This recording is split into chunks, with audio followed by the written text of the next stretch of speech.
For what's trending in true crime, jail emails between accused killer Stephen Stearns and his family indicate that they think that someone else was involved in the death of 13-year-old Madeline Soto.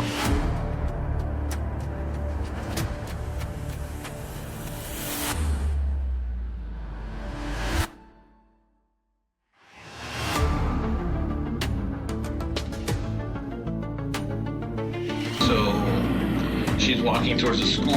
Do you continue straight when you leave? Do you turn around? I turned around and went back the other way. I was watching her, but it turned me weird. She was going the right direction. So it looked okay.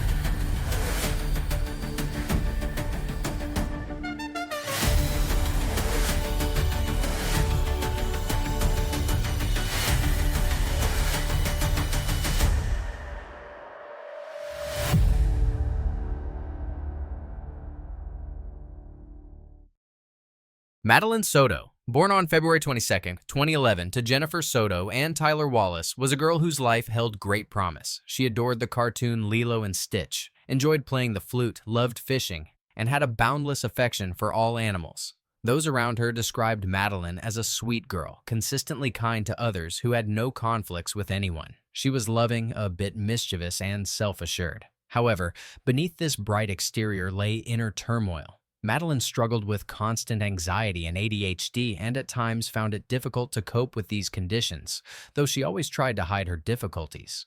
Her mother, Jennifer, also carried the burden of her own psychological problems. She had been diagnosed with bipolar disorder and, despite active medication, often experienced difficulties. Madeline's biological father, Tyler, lived in Texas. His relationship with Jennifer Soto was short-lived. In early 2010, after temporarily breaking off his engagement with his fiancée, Tatiana, Tyler found solace in Jen's arms. It was during this period that Jen became pregnant with Madeline. Shortly after learning of the pregnancy, Tyler reunited with Tatiana, and they married in April 2011, just a few months after Madeline's birth. The girl spent several weeks with her father each summer. Madeline primarily lived with her mother in their condominium in Kissimmee, Florida, just a few minutes' drive from Disney World. They shared their home in the Venetian Bay Village complex, located in a fairly prestigious gated community, with two other tenants who rented rooms from Jennifer. This rental arrangement likely allowed Jennifer to afford living in such a location. In the four-bedroom home, 2 rooms were occupied by tenants, leaving 2 for Jennifer, Madeline, and Stephen Stearns, a man Jennifer began dating around 2018, when Madeline was about 7 years old. Stephen Stearns, 37, once worked at Disney World but had no steady employment in recent years. He came from a wealthy family and essentially moved from his parents' million-dollar home directly into Jennifer and Madeline's condominium. The living situation in the family was somewhat unusual. Jennifer occupied the master bedroom. When her relationship with Stefan was going through a rough patch, he would move into another room. Madeline had what was described as a makeshift room with thin, possibly non-structural walls on the first floor of the house.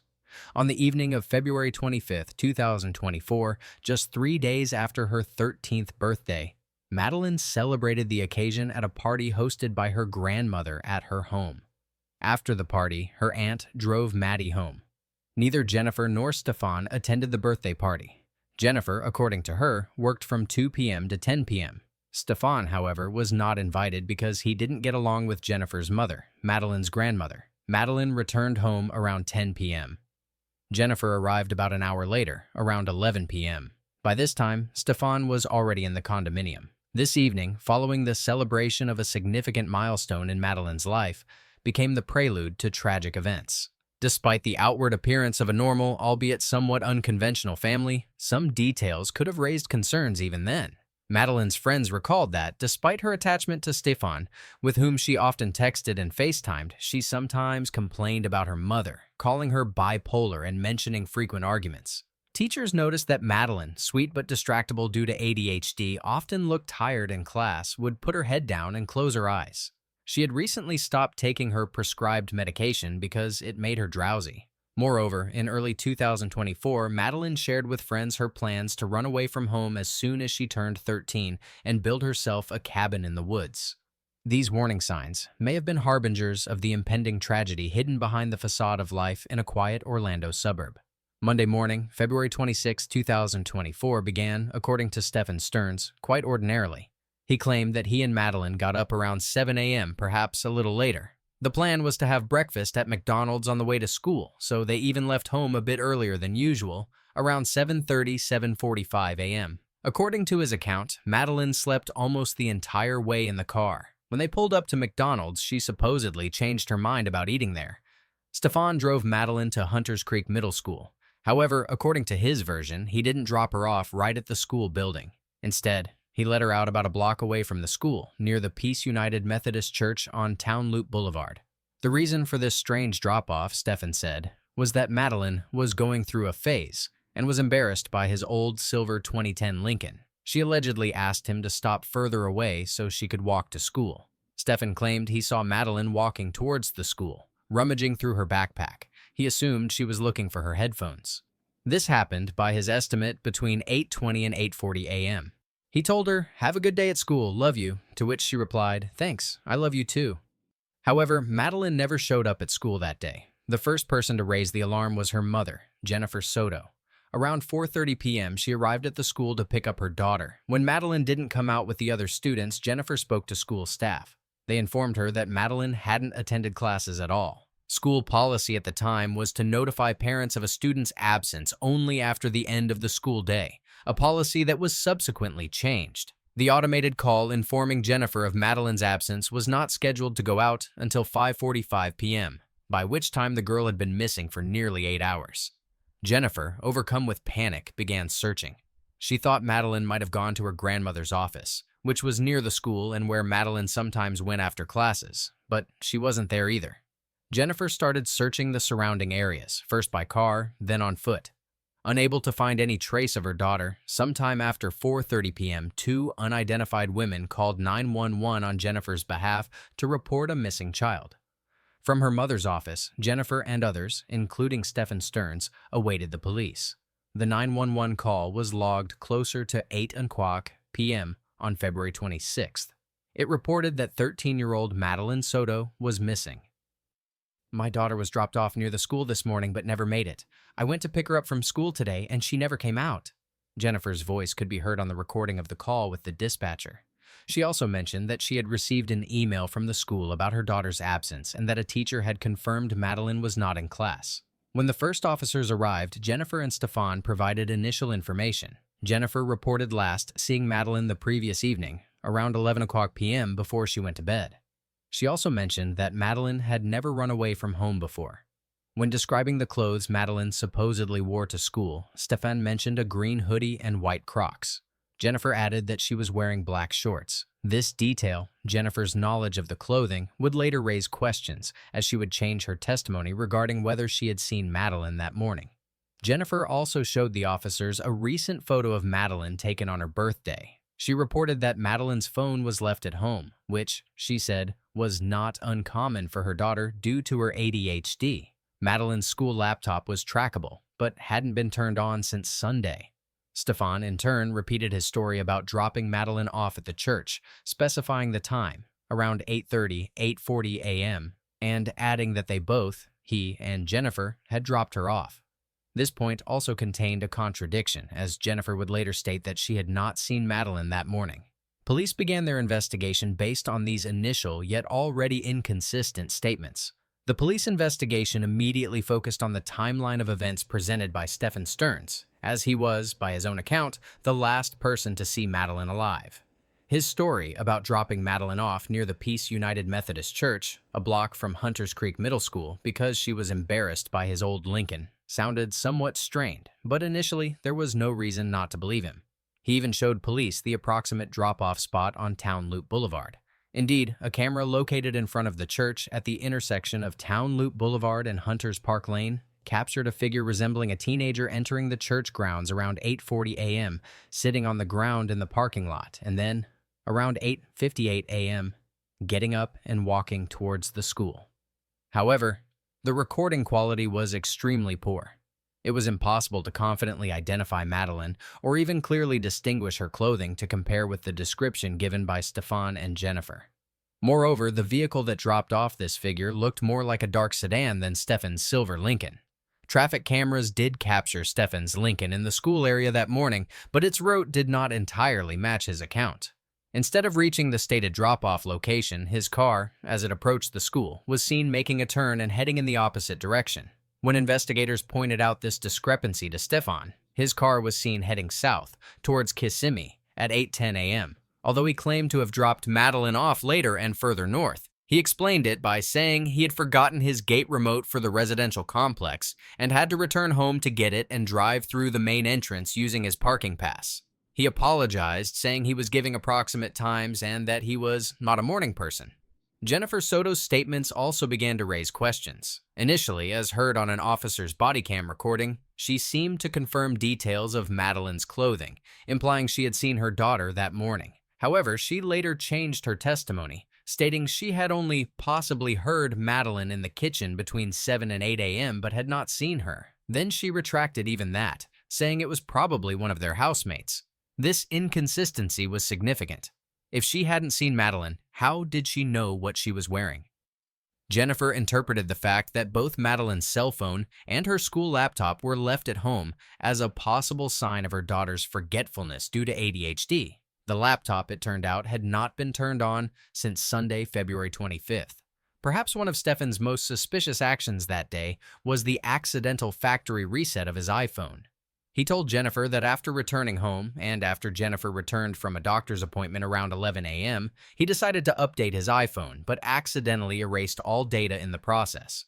He also told Jennifer that both he and Madeline had forgotten their phones at home that morning. The claim about Madeline forgetting her phone was plausible due to her ADHD, but Stefan, according to acquaintances, constantly used his phone, and his forgetfulness seemed highly unlikely. Moreover, as forensic examination would later establish, Stefan Factory reset his phone not once, but twice on the day of Madeline's disappearance. Such carelessness in the midst of a search for his missing stepdaughter looked extremely suspicious and suggested an attempt to hide evidence. Stefan also told Jennifer that, despite the forgotten phones, the morning had gone well. He claimed he had repeatedly offered to take Madeline to McDonald's, even though it was their initial plan and they had even woken up earlier for it, but she had refused. This contradicted his own words that Madeline had slept almost the entire way to school. If she was sleeping, how could he have repeatedly offered her McDonald's? These small but numerous inconsistencies and oddities in Stefan's and Jennifer's behavior and accounts increasingly strengthened investigators' suspicions. As the investigation deepened, more disturbing details about the Soto Stearns family life, particularly regarding sleeping arrangements, began to emerge. Jennifer Soto told detectives during one interrogation that Madeline, her 13-year-old daughter, had slept upstairs alone with Stefan the night before her disappearance. Jennifer herself claimed that the three of them usually slept in one bed, but on that particular night, she had asked Madeline and Stefan to sleep together because she needed a good night's rest before starting a new job. This statement seemed odd, considering that, according to some reports, Jennifer received disability benefits and worked very little so as not to affect these payments. Thus, her excuse for missing Madeline's birthday and sending her daughter to sleep with an adult man because of work seemed unconvincing. Madeline had her own, albeit makeshift, bedroom on the first floor, so there was no objective need for her to sleep in the same bed as Stefan. All three, Jennifer, Stefan, and Madeline, had separate sleeping spaces. However, according to Jennifer, it was common for her daughter to sleep with Stefan, sometimes in her presence and sometimes without her. Jennifer added that due to her own anxiety, she sometimes found it difficult to sleep with anyone in the same bed. She also said that although Madeline had her own room, she almost never slept there, only spending time there during the day. Stefan, in turn, explained the co-sleeping with Madeline to the police by saying the girl supposedly needed human contact to fall asleep. He called it snuggling her. "She's extremely dependent. She absolutely dislikes being alone. She needs human presence nearby," Stefan said. He claimed that he and Jennifer had tried to wean her off this, but it was difficult. Information obtained from a woman who once worked with Stefan and dated him in late 2022 added even more grim details to this picture. According to her, during that period, Stefan had allegedly broken up with Jennifer, and that's when they started dating. However, he never stayed overnight at her place, always returning to the Soto home, claiming that Madeline and Jennifer couldn't sleep without him. This woman also recounted that Stefan confessed to her that he slept in the same bed with Madeline, and one morning he woke up with an erection and had to quickly turn away. Upon learning this, the woman felt very uncomfortable and ended her contact with Stefan. The decisive breakthrough in the investigation came after police gained access to the contents of Stefan's phone. Despite his attempts to accidentally erase all data by performing a double factory reset, digital forensic specialists were able to recover a significant amount of information. What they discovered was shocking. Numerous images and video recordings evidencing sexual abuse of little Madeline were found on Stefan's phone. These materials dated back at least 2 years, starting when Madeline was only 8 or 9 years old. In total, about 500 photographs of an extremely graphic nature were discovered. Later, when investigators gained access to Stefan's Google Drive, they discovered there tens of thousands more similar images. Stefan was clearly visible in many of these photos and videos, leaving no doubt about his involvement. The rooms depicted in the photographs matched the interiors of Jennifer's condominium where the family lived. During one of the interrogations, even before the full analysis of the phone, when investigators asked Stefan what he thought might be on his phone, he mentioned text messages, emails, old stuff, photos of trains, lightsabers, and Disney. When he was directly told that there were certain photographs on the phone and that, being an intelligent man, he should understand what they were talking about, Stefan became nervous and asked if he should speak to an attorney. This was a clear indication that he was aware of the compromising nature of his device's contents. Besides materials concerning Madeline, a photograph of one of Jennifer's housemates, naked in the bathroom, was found on Stefan's phone.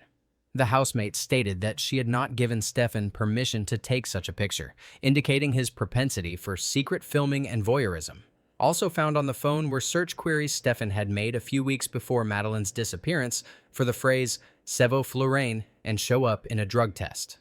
Sevoflurane is an anesthetic that can induce hypnosis and amnesia and is typically used for medical purposes. This query raised very alarming thoughts about Stefan's possible plans. Based on these horrifying findings, 2 days after Madeline's disappearance, Stefan Stearns was arrested by the Kissimmee police. The initial charges were not directly related to Madeline's disappearance. In total, he faced over 60 charges, including sexual assault and specific charges related to his actions against a minor. Metadata containing the date each image or video was taken allowed investigators to establish that many of these crimes were committed when Madeline was less than 1. Okay, continuing the translation from where we left off, when Madeline was less than 12 years old, which is a particularly heinous crime. After Stefan's arrest, as he was being driven in a police car, he looked very nervous. Jennifer Soto, however, at that moment still believed that the police had the wrong guy. She even called Stefan's father and told him that, in her opinion, Stefan needed a lawyer. This reaction from a mother whose daughter was missing and whose partner was the last one to see her looked extremely strange and would later be carefully analyzed by investigators. Stefan's arrest on charges of sexual crimes against Madeline was the first step towards uncovering the monstrous truth hidden within the walls of their Kissimmee home. It also drastically changed the direction of the investigation into the girl's disappearance, shifting the focus from a simple search for a missing child to much darker versions of events. The revelations contained in Stefan's phone were so horrifying that they inevitably led to the assumption of his involvement in her disappearance and, possibly, her death. The discovery on Stefan Stearns' phone of a vast amount of material evidencing years of sexual abuse of Madeline Soto fundamentally changed the course of the investigation. The case rapidly escalated from a missing child search to a possible murder investigation, and Stefan Stearns became the prime suspect. Investigators meticulously analyzed recordings from numerous traffic cameras and surveillance systems to reconstruct Stefan's route on the morning of Madeline's disappearance. What they saw not only contradicted his initial statements, but also painted a terrifying picture. Police concluded that Madeline was never dropped off at school on February 26th. Instead, they were convinced that the girl was already dead by the time Stefan supposedly drove her to class. One of the key video recordings was obtained from a camera in their residential complex. At 7:30 a.m. on February 26th, even before Stefan was supposed to take Madeline to school according to his account, the camera captured him throwing Madeline's backpack and her school laptop into a dumpster. Detectives later retrieved these items from the trash. Along with them, a trash bag was found containing one of Madeleine's white Crocs. The other matching shoe was found right in Jennifer's room. These were the very shoes Madeleine was last seen wearing, according to Jennifer and Stefan. This fact further underscored the falsity of their initial statements. Around 8:19 or 8:20 a.m., Stefan Stearns was again spotted by cameras as he was driving out of the residential complex. This time, Madeleine was also visible in the car, in the front passenger seat. However, her appearance raised serious concerns. Her head was unnaturally tilted onto her left shoulder, her mouth wide open. One police report described her condition as limp, in an abnormal position for a seated person. Everything indicated that she was no longer alive. Further analysis of video recordings led investigators to a parking lot near the Holiday Inn Club Vacations on South John Young Parkway. Around 9:40 a.m., a camera recorded Stefan's car entering this parking lot. Stefan was then seen getting out of the car, opening the passenger door, taking out what appeared to be a lifeless female body, and moving it into the trunk of his car. After that, the car left the parking lot. Detectives summoned Jennifer Soto for another interrogation. She was informed that the investigation had progressed to a homicide case, as the police believed Madeleine was deceased. When she was shown photos of Madeleine in Stefan's car, where she appeared lifeless, Jennifer sat silently for a few moments and then began to cry. However, her reaction and subsequent statements continued to raise serious doubts among investigators about her sincerity and complete unawareness. During this interrogation, Jennifer revealed that when Stefan first moved in with them, there was a rule that Madeleine should not sleep in the same bed with him. Why would such a rule even be necessary? This question remained unanswered. Later, according to Jennifer, Madeleine herself began asking for sleepovers with Stefan, which included eating popcorn, watching movies, and sleeping together. Jennifer allegedly allowed this because Madeleine and Stefan got along very well. She admitted that Stefan was sometimes in his boxers, and that he sometimes woke up hugging Madeleine. When investigators asked if she didn't find this strange, Jennifer replied no.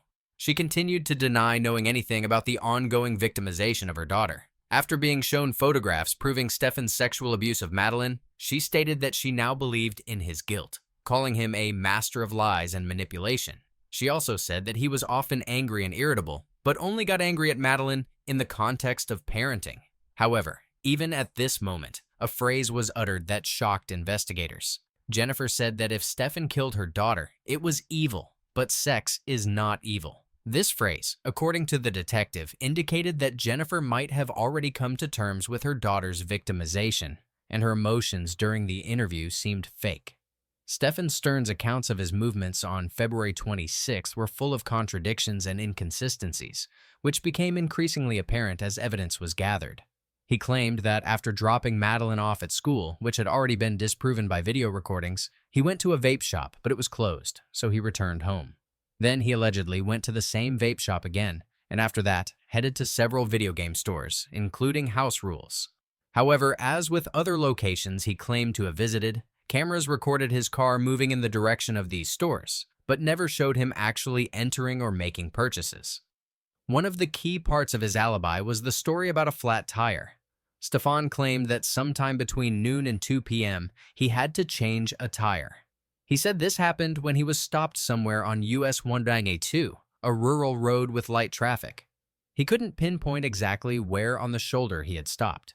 Cameras did record his vehicle in this area, but couldn't determine his full route or confirm the flat tire incident. Later, during a search of the dumpsters at their residential complex, a tire tread matching the rear passenger tire of his Lincoln was found, confirming that he had indeed changed a tire. This happened around 4:40 p.m., approximately the same time Jennifer Soto was already searching for Madeleine at the school. Stefan also disposed of his car's spare tire to bolster his story about the flat tire. Investigators also found out that Stefan had lied about his trip to Northport, Florida, where his parents lived. He claimed he had gone there for unknown reasons. Jennifer, however, said that Stefan had taken her car, a Nissan Sentra, and gone to look for Maddie, supposedly driving up and down US 192. The decisive breakthrough in the search for Madeleine occurred on March 1, 2024, the same day Jennifer was giving another interrogation. A man contacted the police who had seen a news report about the missing girl and remembered seeing Stefan's car on February 26th. He reported that around 1:30 p.m. he saw a silver sedan, similar to Stefan's Lincoln, parked on the shoulder of Hickory Tree Road. The man, Stefan, was standing near the car with a lug wrench in his hand.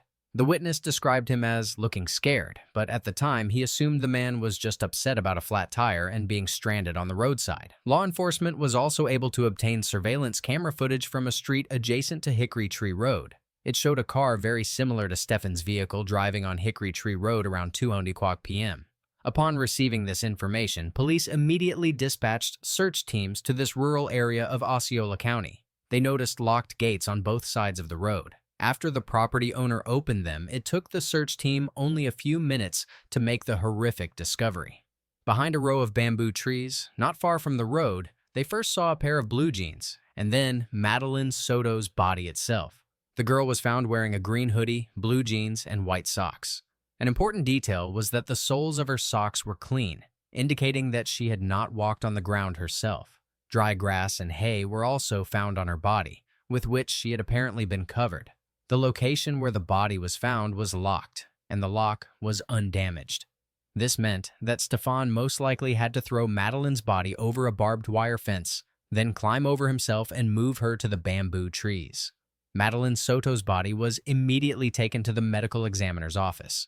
The autopsy determined the cause of death to be asphyxiation, and the manner of death was ruled a homicide. The grim discovery on Hickory Tree Road put an end to the agonizing search and confirmed the investigators' worst fears.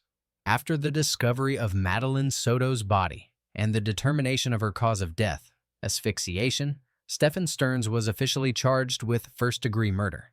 By this time, he was already under arrest on more than 60 counts. Interrogations of Jennifer Soto continued, and more alarming details emerged, pointing to her, at the very least, passive role or profound ignorance bordering on denial of reality. She told investigators that she was afraid of a Woody Allen situation arising, referring to the scandalous story of the director who married his young stepdaughter. The very fact of such thoughts in a mother, unless she suspected an unhealthy relationship in the house, seemed strange. Jennifer also reported that she had broken up with Stefan in December 2020 because he was too messy. However, she continued to let him live in their home because he was her best friend. Stefan, after this breakup, moved into the upstairs bedroom and lived there until December 2023, after which he moved in with his parents in Northport. At the time of Madeline's disappearance, according to Jennifer, he was only at their house to take Madeline to school because Jennifer herself was too tired. These explanations seemed extremely unconvincing, especially in light of the fact that Stefan apparently had free access to the house and stayed there overnight. Her comment that sex is not evil, made in the context of discussing the sexual abuse of her daughter, continued to shock investigators.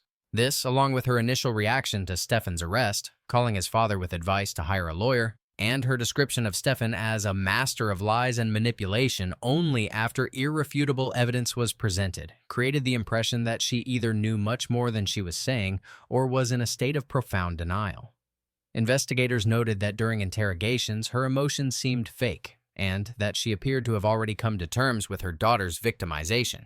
During one interrogation, investigators discussed possible motives for the murder with Jennifer, including the theory that Madeline might have been pregnant. They mentioned that Madeline and her friend, a boy, allegedly were not menstruating, and that someone found it strange that their cycles no longer coincided.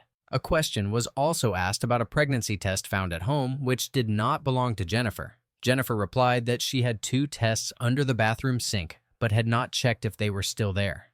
Stefan Stearns' parents also testified. They described their son as a person who had constantly lied to them about practically everything from a very early age.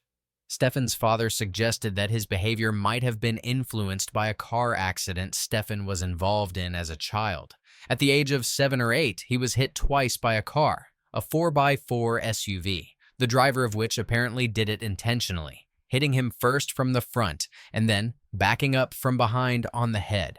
The parents claimed they noticed significant changes in their son after this incident. However, how truthful these statements are and what influence this might have had on Stefan remains a matter of speculation. The parents themselves did not seem to believe in his innocence, even when he called them from jail insisting on it. One of the strangest and most disturbing artifacts related to the case was a poem titled Always, which is believed to have been written by Stefan. It read, "Your hair was like honey, eyes of stormy blue, Gone too soon. I'll always miss you. I love you so much. I would die for you. My tears have no end. I'll always miss you. When I held you in my arms, my heart died with you. Rest in peace, sweetie. I'll always miss you. This poem, full of false remorse and sentimentality, looked particularly cynical against the backdrop of the crimes he committed. The state of Florida announced its intention to seek the death penalty for Stephen Stearns. Stephen himself subsequently refused to appear in court for hearings, expressing dissatisfaction with the conditions of his detention in the county jail. Under Florida law, a unanimous jury decision is no longer required for a death sentence. A vote of 8 out of 12 is sufficient. The trials for sexual assault and murder were scheduled for 2025. The Madeline Soto case caused widespread public outcry and deep sorrow. Her friends at school mourned her, and a prayer vigil for her safe return tragically turned into a memorial service on the night she was found. Madeline's tragedy became a stark reminder that monstrous crimes can be hidden behind the facade of ordinary life in quiet suburbs, and that children, who should be protected, sometimes find themselves defenseless in the face of evil. The question of Jennifer Soto's degree of awareness and possible complicity remained open and was actively discussed by the public, although she was not officially a suspect in the murder case.